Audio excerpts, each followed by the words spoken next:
Hello and welcome to part 48. In this video, we will continue our discussion on enums. In the last video, we have created one enum and we have used in our class. And if you remember, we have used this gender property and we have defined this gender properties as enum type, and we were able to use that enum while creating the objects. Now let's understand some of the other features of enum. Let me remove this code. And for now, let's just focus on this enum class. Enums are value type. So basically, whatever the difference are applicable for value and reference types is applicable for the enum also. And as we discussed in the last video, enums will hold a integer value at the backend. And if you want to change it to a short value, what you can do, you can define short here. Now this will be a short type. To prove that, let's first now remove this, and now it is an integer value. Now let's see how we can convert from an enum to an integer value. Let's suppose I have an enum g1 equal to gender.male. Okay, we all know if I hover over on male, I can see 0 here. But how I can fetch that integer value in an integer type variable? So let's create a variable int, let me call it value, and to get the integer value, what I have to do, I have to do the typecasting. I need to cast this g1 to integer type. That's it. Now if I print this value and if I run the program, you can see I am getting the 0 here. Similarly, I can get the value of female and unknown also. Okay, and if I want to get the values of all these constants which are there in my enum, what I can do, I can make use of getValues method. Okay, to store those values, let's declare an array of integer type. Let me call it values, and let's use enums.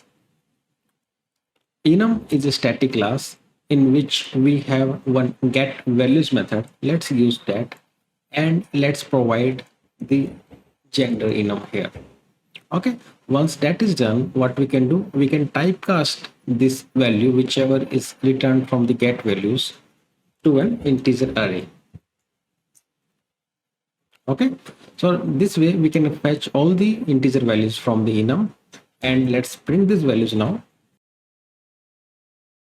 If I run the program now, you will notice we are getting an runtime error. That is because the gender is of short type and we are trying to store those values in an integer array. So let's change this type to integer and run the program again. And we are getting 0, 1 and 2. So guys, if you want to change the type of value which is stored at the backend, you can change it right here in the enum. Using the colon, you can specify the type which you want to store. Okay, so this is the method to get the values of enum. And if you want to get the names of enums that are stored, you can use the getNames method.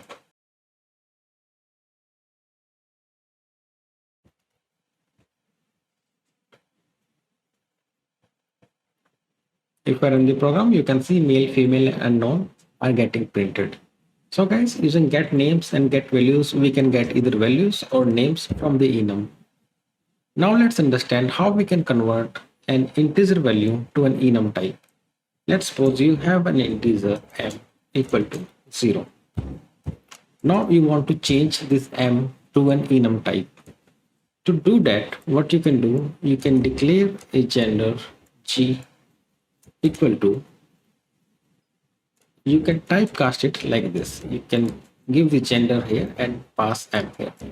That's it. This is how you can convert the integer m to an gender enum. And now I can use this gender enum anywhere where I want it. So guys, this is how you can convert integers to enum and enums to integers. Okay, and by default, you notice the value starts from 0. But if you want to change that, what you can do, you can give your own value by using the equal to operator. And here I have given equal to 10. So next value will be 11 and further down it will be 12. So if I again use my getValues method, And if I run my program, you will notice we will get 10, 11 and 12. And also if you want to give your customized values to your enum, you can do that as well. For female, let's say I want to give 25, and for unknown I want to give 99. This is also possible. If I run the program now, I will get those specific values for my enum. Okay, so now let's understand some of the other important functions that we can use, that is getName, isDefined and parse. Suppose you have an integer value, let's say f equal to 25, and you want to convert it back to female. What you can do, you can use getName method. That is very simple. Just use string to store that. Let me call it fam equal to enum dot getName, and I can just pass the type of the enum, that is gender, comma the value, that is f. Okay, and again I need to provide the type using the type of function. Okay, and now let's print out the string value which we have fetched.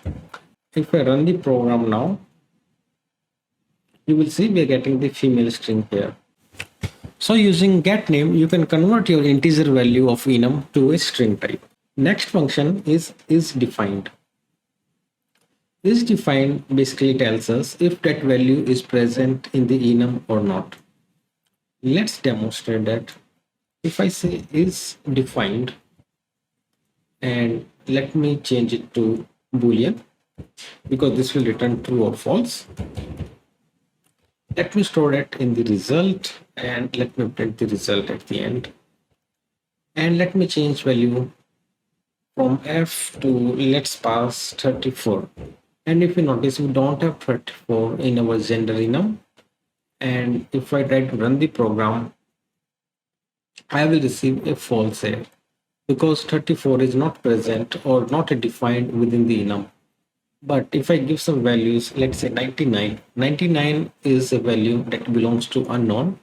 So in this case, isDefined will give us true. If I run the program, you can notice true is getting printed. So this is how you can use isDefined function. And the last function that I wanted to discuss in this video, that is parse function. Parse is basically used to parse a string to its corresponding enum value. Okay, so let me use parse method here and let me give some string value of 1. And I will store this value because this will return an integer value. So I will print that here. And for this, we need to give the typecast also, because the return type of parse method is an object. So if I run the program and print the result, I will get the exception. That is happening because I have misspelled my string here. If you noticed, the spelling of unknown is not correct. So let's correct it and run the program again. You can see 99 is getting printed. And guys, let's see some of the inbuilt enums that are defined by the C#. If you go to the system namespace, and you can see here the file access is an enum, and within the file access we have defined some of the accesses that we can provide to the user: write, read write, and read. So basically the point that I want to make here is enums are used everywhere in C# language, and it is a good way to make our code more readable and more maintainable. That's it for this video guys. In the next video we will learn the difference between a type and a type member.